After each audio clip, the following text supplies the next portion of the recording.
En aquest panteó hi està enterrat Joan Maragall. Joan Maragall va ser una figura cabdal dins de la poesia catalana modernista de finals del segle XIX i principis del segle XX. Joan Maragall és molt conegut per la seva poesia, però també va tindre gran èxit dins la prosa, fins a 450 textos. Així doncs, Joan Maragall es va situar dins de la intel·lectualitat de Barcelona, de la Barcelona moderna. Joan Maragall era fill de la burgesia catalana, però va renunciar als seus orígens. Va renunciar a la feina industrial del tèxtil, a la qual es dedicava la família, però tampoc menyspreava del tot els seus orígens. Joan Maragall el que no li agradava era la manca de refinament i el conservadorisme de la burgesia. És per això que Joan Maragall va començar a escriure en castellà dins del Diario de Barcelona i es va casar amb Clara Noble, una dona d'origen no català, era filla d'un pare anglès i d'una dama andalusa. Joan Maragall va començar a treballar dins del Diario de Barcelona com a secretari de redacció i això li va servir per professionalitzar-se i començar a infiltrar idees modernistes dins de la burgesia.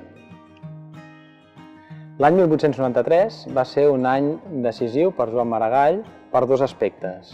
Per una banda, l'any 1893 el van nomenar membre numerari de l'Acadèmia de les Bones Lletres i, per altra banda, en aquell mateix any hi va haver-hi l'atemptat de la bomba del Liceu, un acte terrorista que li va fer canviar la concepció que tenia vers el comportament humà. Joan Maragall era un home d'arrels religioses i d'una forta implicació política. En aquella època, després d'haver passat diferents episodis negres de la història d'Espanya, com van ser els desastres colonials, els fets de la revista El Cucut, la setmana tràgica i la conseqüent execució de Francesc Ferrer i Guàrdia, un pedagog líder de l'escola moderna.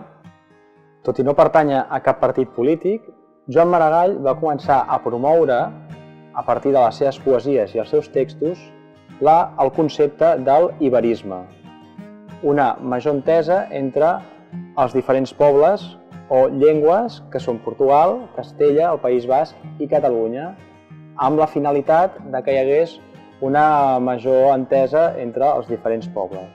No obstant això, no va tenir cap partidari ni a Espanya ni tampoc a Portugal.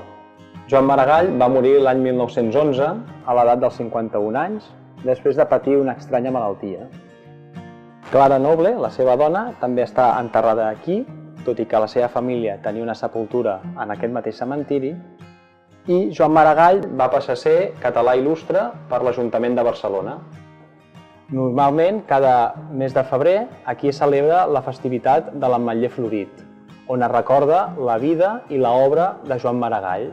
I habitualment, en aquesta festivitat, també ve Pasqual Maragall, qui va ser net de Joan Maragall i president de la Generalitat de Catalunya des del 2003 fins al 2006.